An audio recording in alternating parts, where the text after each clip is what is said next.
On this channel, we have often talked about a certain kind of thinker or figure in history. We try to keep it diverse, of course, but there's no denying that there's been a certain tendency in my choice of subjects for episodes. There's been a lot of Sufis, a lot of philosophers, and people like that, and sometimes also a lot of figures who are a bit less known, perhaps, or whose ideas may surprise a lot of you. Today, we're going to do something a little different. Ibn Taymiyya is a significant yet very divisive figure in Islamic history, but definitely one who has shaped the Islamic world to a large degree. Maybe not so much in his own lifetime or in the period following, but definitely today. Indeed, the ideas and thought of Ibn Taymiyya is one of the main inspirations between some of the more contemporary and modern movements within Islam, like the so-called Wahhabis and Salafis. Thus, Ibn Taymiyya can rightly be considered one of the main architects of the modern Islamic world. But who was he, and what were these ideas that made him, well, both so divisive and controversial, but also so loved by many others?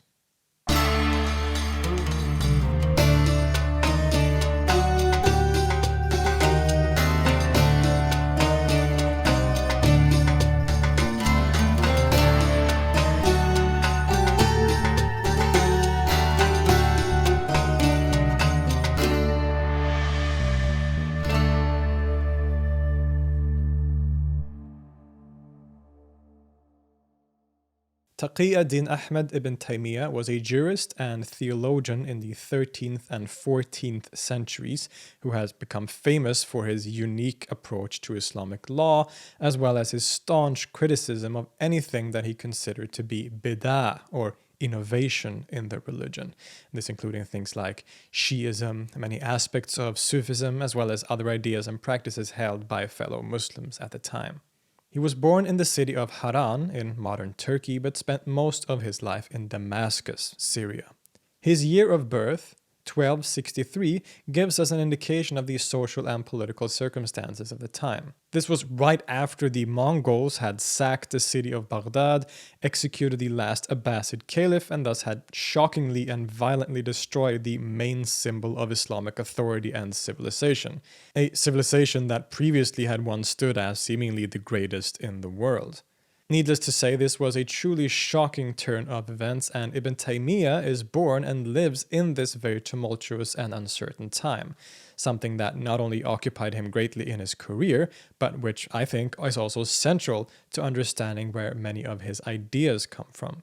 He came from a family line of Hanbali scholars and would also attach himself to this school and become a rather prominent representative. Now, Sunni Islamic law is usually divided into four primary schools: the Hanafi, Maliki, Shafi'i, and Hanbali. The last, the Hanbali school, is the smallest in terms of adherents and is usually considered the most quote-unquote strict. There's a lot more to it than a simple categorization like that, of course, but that is how it is usually characterized. And Ibn Taymiyya would become quite a prominent Hanbali jurist and scholar in Damascus during his lifetime, even if he did diverge from it at times.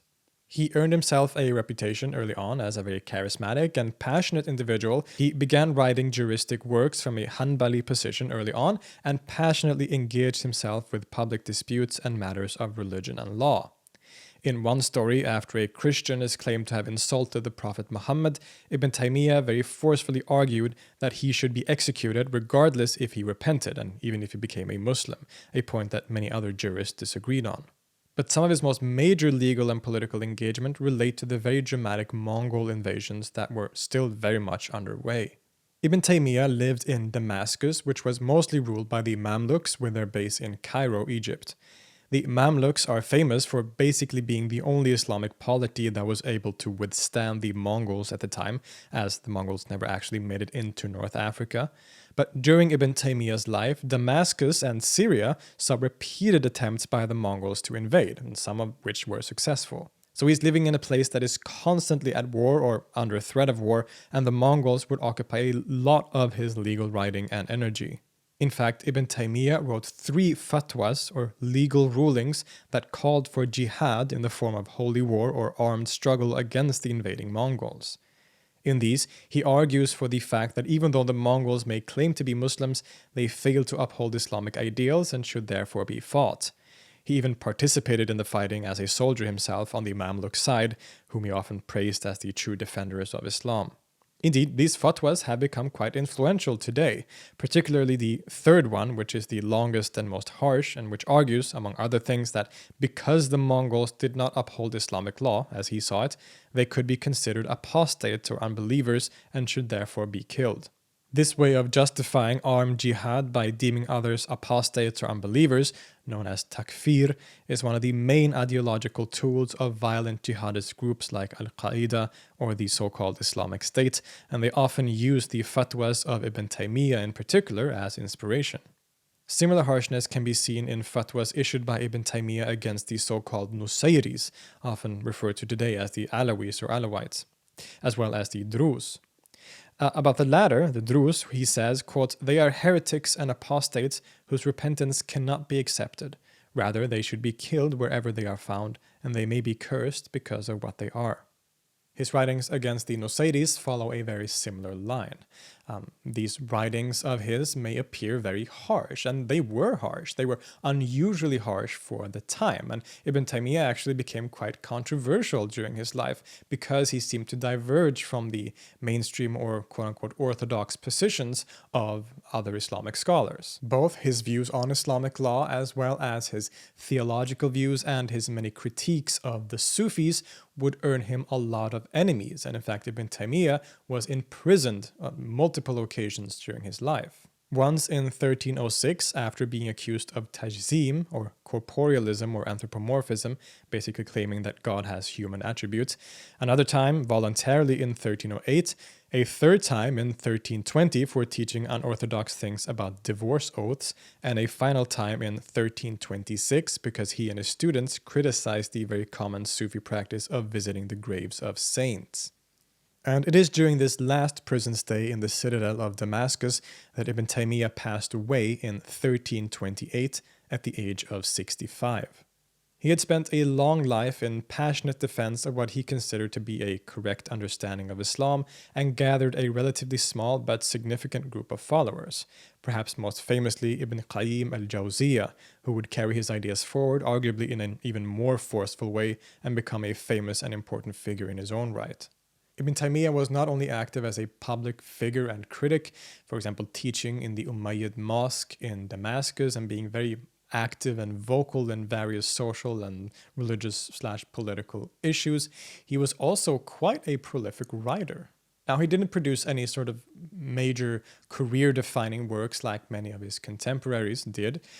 Instead, the written works of Ibn Taymiyya are plentiful, but they are usually shorter treatises and often dedicated to very specific topics, often as a kind of conversation or debate with other people. So he's often responding or criticizing other scholars or specific ideas that other scholars have, as well as writing specific works that criticizes specific things within the Islamic world at the time that he considered to be problematic, like kalam theology, certain aspects of Islamic law, and certain Sufi practices. Let's dedicate ourselves a little bit to understanding these works and the general positions and ideas of Ibn Taymiyya.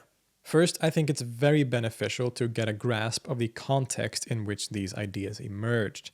As I mentioned in the beginning, this was a traumatic time for the Muslim community where he lived. Not only was this an environment of almost constant war and invasion, but they had just experienced the fall of Baghdad and the Abbasid Caliphate, the greatest symbol of Islamic political rule. This must have been an almost cataclysmic event to many at the time, including Ibn Taymiyya. How in the world could seemingly some nomads from the steppes of Mongolia manage to basically decimate a major part of the Islamic world, perhaps one of the greatest civilizations that the world had ever seen? And in such a short time, too. This was the question that occupied Ibn Taymiyya's mind and which I think informs his whole worldview. He has an answer to this question. The reason that this has happened is because the Muslims have gone astray. They have left the ways of the Prophet behind and instead indulge in innovation and un-Islamic practices. In a way, then, the Mongol invasions is like a punishment from God because the Muslims have failed to uphold the law and the principles of the Quran and the example of the Prophet Muhammad. With this in mind, we can see why Ibn Taymiyyah's ideas appear so harsh and seemingly unforgiving. From his point of view, something was seriously wrong and needed to be changed right away, or the rest of the Islamic world could face the same destruction. And this is really what his whole career, including his writings, is about. He is constantly and very forcefully arguing against any form of bid'ah or innovation in the religion, including some of the most established structures of the tradition of Islamic law, and instead urging people to return back to the pure practices and ideas of the pious predecessors, the Salaf as-Salih, in other words, the companions of the Prophet Muhammad and the two succeeding generations, or at least his understanding of what these predecessors believed and practiced. So what was it exactly that he criticized? Well, a major target for his critique were the Sufis. They were highly responsible for introducing various innovations to the religion according to Ibn Taymiyya.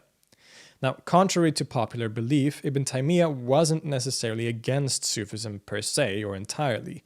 He claims on several occasions that there is room for Sufism within Islam, but a Sufism that is primarily ethical and aligned with his interpretation of Islamic law. He argues that certain early Sufis like Junayd of Baghdad and Abdul Qadir al-Jilani kept within the bounds of the law and were thus acceptable. He wrote scathing critiques of Sufi practices like dhikr, the repetitious chanting of God's names. A whole treatise was dedicated to criticizing the practice of sama', the spiritual audition where one listens to music as a spiritual practice, as well as other common concepts like fana, or annihilation, where the mystic experiences a death of the self and absorption into the divine. Perhaps most controversially, he was highly critical of the common practice of visiting the graves of saints. This has been an incredibly widespread practice in Muslim history and often associated with Sufism.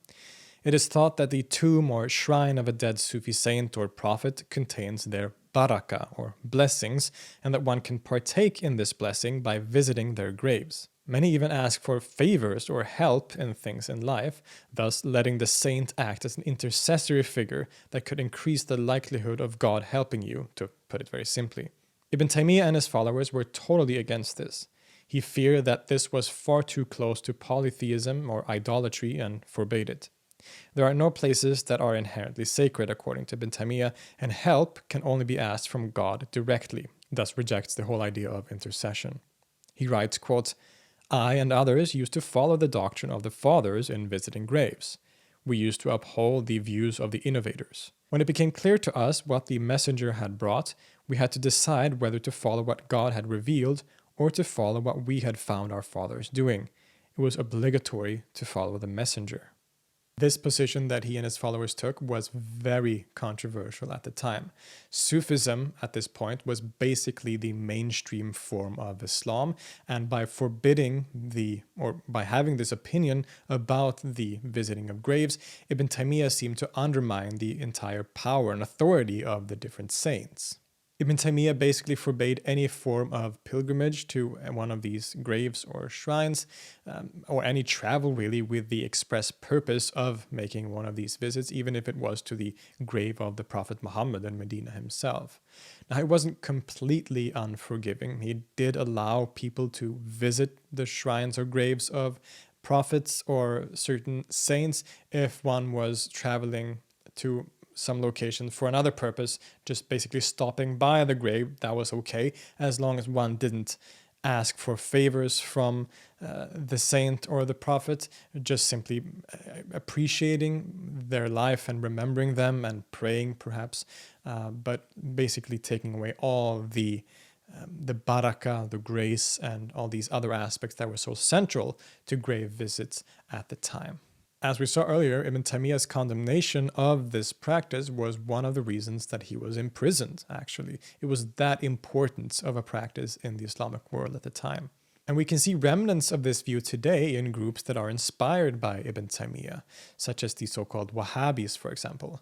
When they took over the cities of Mecca and Medina in the 20th century, they basically demolished the graves and shrines of many of the Prophet's family members and companions because of this ideological reason. We also see many violent jihadist groups today demolish shrines of different Sufi saints, for example, and this all stems back to the critiques of Ibn Taymiyya. Many Sufi-affiliated Muslims at the time were outraged by his many criticisms, especially after he began attacking the very popular Muhyiddin ibn al-Arabi and his major doctrines. The school of this major mystic, the main idea of which has become known as Wahdatul Wujud, or the unity of being, was very popular at the time, and when Ibn Taymiyya started basically calling them heretics by accusing them of pantheism or of stating that God and creation is one and the same thing, he made a lot of enemies.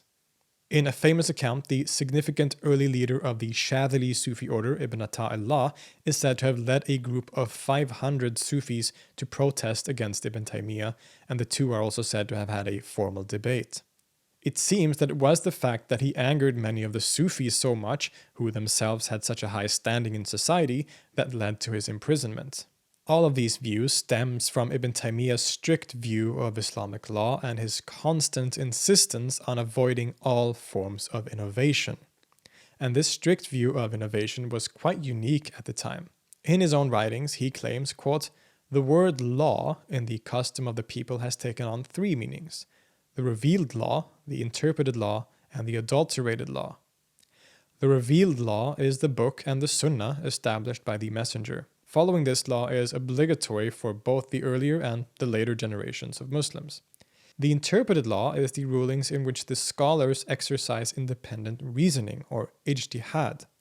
It is permissible to follow the authority of a founder among the founders of the four Sunni law schools. And lastly, the adulterated law includes the fabricated hadiths, wrong-headed interpretations, and misguiding innovations that have been introduced into the law but do not belong to it." To Ibn Taymiyya, all forms of innovations are wrong and belong to the category of adulterated law.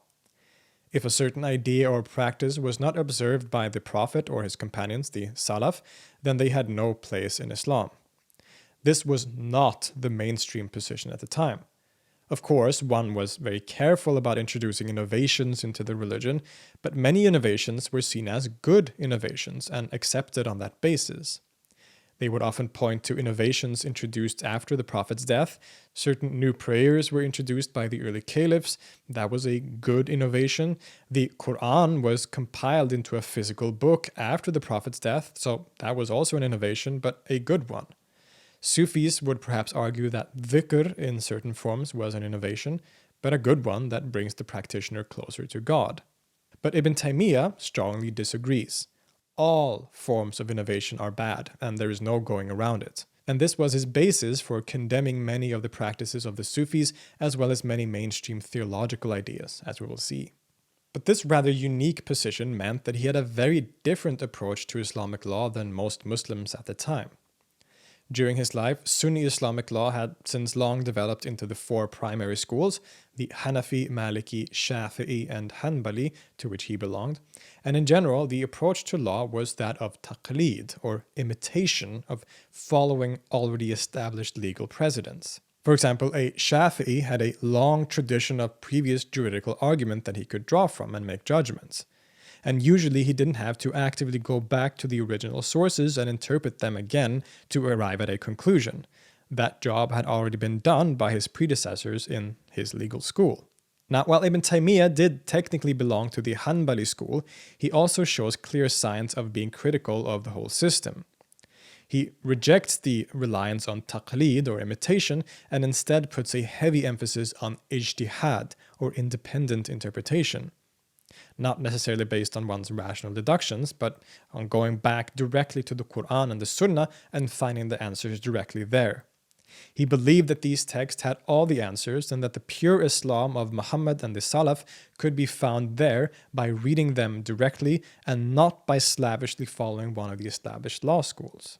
Now, since no human being can escape his own interpretive framework, Ibn Taymiyya ends up usually interpreting these sources from a Hanbali perspective nonetheless, but not always. There are instances where he diverges from it and sometimes even holds opinions that none of the law schools seem to, like in the famous case about divorce oaths. In any case, this is the basic approach to law that Ibn Taymiyya has, as well as basically the fundamental core of Salafism, which has become so prominent today. It is a rejection of tradition and instead the belief that one can find the more pure and original version of the religion by going back and reading the original sources. Indeed, this rather unique approach has inspired many of the more modernist and contemporary movements within Islam, as we will see later. But this also informed other aspects of Ibn Taymiyya's thought as well, for example, his theological ideas. Now, to Ibn Taymiyya, theology actually was part of the more wider category of Islamic law, and so the approach that he has to the Sharia, the Islamic law, is essentially the same that he has to the theology of the religion. As we saw in his biography, he was continuously accused of corporealism or anthropomorphism, and even actually imprisoned because of it. But where does this come from? Well, just as he was very critical of the Sufis and some of their practices, so he was also critical of what he saw as doctrinal innovations in the form of kalam theology and philosophy. Kalam is a word that denotes a kind of philosophical theology. It is a tradition of speculative and systematic theology that had become very popular. The most widespread school of Kalam in the Sunni world, the Ash'ari school, founded by Abul Hasan al-Ash'ari, represented both then and for most of history the mainstream theological position in Sunni Islam, and was at the time of Ibn Taymiyya primarily represented by the great scholar and theologian Fakhruddin al-Razi. This kind of theology, inspired by philosophical speculation and of great philosophers like Ibn Sina, was also a form of innovation to Ibn Taymiyya and went against Quranic descriptions of God. In the Kalam schools, including the Ash'ariyya, many verses in the scriptures, the Quran, were read symbolically, and one was very adamant to have God be completely beyond any creaturely qualities. God is totally incorporeal, he is formless, he's outside of time and space, neither in the world nor outside it, and is ultimately beyond description. So any descriptions in the Quran that seem to apply human attributes to God were read metaphorically by the Kalam theologians. When the Quran says that God has a hand, it means that he has power, for example, not a literal hand. Ibn Taymiyya responds to this approach in critical terms. In his theological works such as the Wasitiyya, the Hamawiyya, the Bayan al-Talbis al-Jahmiyya, and the 11-volume-long Dar' al-Ta'rud, Averting the Conflict, he attacks theologians like al-Razi and instead presents his own perspectives on theology. These works and ideas would become central to the theological positions of groups like the Salafis and the so-called Wahhabis today. Now again, Ibn Taymiyya belonged to the Hanbali school, who had generally rejected Kalam and instead followed their own theological inclinations. Famously, they rejected the symbolic reading of Quranic verses, instead opting to take God's word for what it is and trust in the word used in the text. That doesn't mean that they had a completely anthropomorphic view of God, though. Rather than accepting outright that God has a hand, for example, they argue that one should accept what the text says, but not inquire further about what it means. If the text says that God has a hand, then we take that at face value, but we don't ask what it means. This is an idea that has often been known as bila kayf, literally meaning without how, or without asking how, sometimes also without modality. Some would argue that this still counts as anthropomorphism, but it's still a bit more complicated than that. It's a kind of acceptance of our ignorance regarding the nature of God, and of thus trusting in the word of God without trying to use our human faulty minds to understand what that's supposed to mean in a more real sense. Ibn Taymiyya, being an adherent of this school essentially, takes basically the same positions. But in some respects, as is usually the case, he also diverges and goes even further than his fellow Hanbalis would sometimes. While he never states that God has a body or human attributes as such, and we should be very careful in keeping this in mind, he nonetheless rejects the incorporeal and non-spatial God of the Kalam scholars. Quote, Ibn Taymiyya is decidedly empiricist. He claims that nothing incorporeal and non-spatial exists outside the mind. Something existing outside the mind must be accessible to the human senses, and God is no exception. While God cannot be seen in this world, he can be seen in dreams, and he will be seen in the hereafter. Ibn Taymiyya himself says, quote, "Whatever cannot be sensed with the five senses is nothing but a non-existent." The generality of the Salaf and those who affirm God's attributes maintain that God can be witnessed, seen, and sensed. So Ibn Taymiyya rejects metaphorical readings. He wants to claim that if the Quran states that God has a hand, then this is true, without having to explain it away as a metaphor or something. Quote, "Everything that his creatures are endowed with of perfected qualities, the Creator also possesses. Also, every fault which his creatures are declared above, the Creator is declared above them. So all positive qualities that humans have, God must have them too, otherwise that would imply an imperfection in God. This includes that, quote, Ibn Taymiyya says that God is moving because, as he argues, a God who could not move on his own initiative would be inferior to creatures who can move. And similar arguments are used to argue that God indeed does have hands in a literal, albeit non-human sense. Ibn Taymiyya is careful to point out that this doesn't mean that God has them in the way that humans do. He has them in a mode of his own. Quote, "If one was to assert that God does not have a hand of the genus of created beings, that is in the sense of a limb, then this is true. If, however, he claims that God's hand is not additional to these seven attributes, he has grossly erred." This is very important. We should be careful not to claim that in a very simplistic way that Ibn Taymiyya is simply an anthropomorphist, because he is very careful to point out that God is utterly different from creatures, as the Quran says, and that when he says that God has a hand or he sits on the throne, this does not mean that he has a hand in the way that humans do. Ibn Taymiyya never claims outright that God has a body, but you could see why there could be confusion. But indeed, in many places, Ibn Taymiyya appears to go even further by applying a view of God that seems spatial and even temporal. Again, he never outright says anything of the sort, but many of his descriptions seem to point in that direction. As explained by scholar John Hoover, Ibn Taymiyya states that God is definitely over and above, fawq, or thus outside of the universe. God, in fact, surrounds the universe and is described not as non-spatial, as the Kalam scholars would, but as enormous in size. Quote, "It must be known that the upper and lower worlds relative to the Creator, exalted is He, is extremely small. God, exalted is He, surrounds all created things in a manner that befits His majesty. For the seven heavens and the earth in His hand are smaller than a chickpea in the hand of one of us." He also conceives of God as acting and interacting in a temporal sense. He hears prayers when they are uttered and not in some eternal moment outside of time. Thus, he seemed to hold the opinion that God exists within time and space, both as having a kind of form by stating that he is much larger than creation, and within time through acting and willing temporally. Understanding Ibn Taymiyya's theology is a complex thing, of course. There are different scholars who still debate this issue to a very large degree. Some still want to call him basically an anthropomorphist or corporealist in a very simplistic way.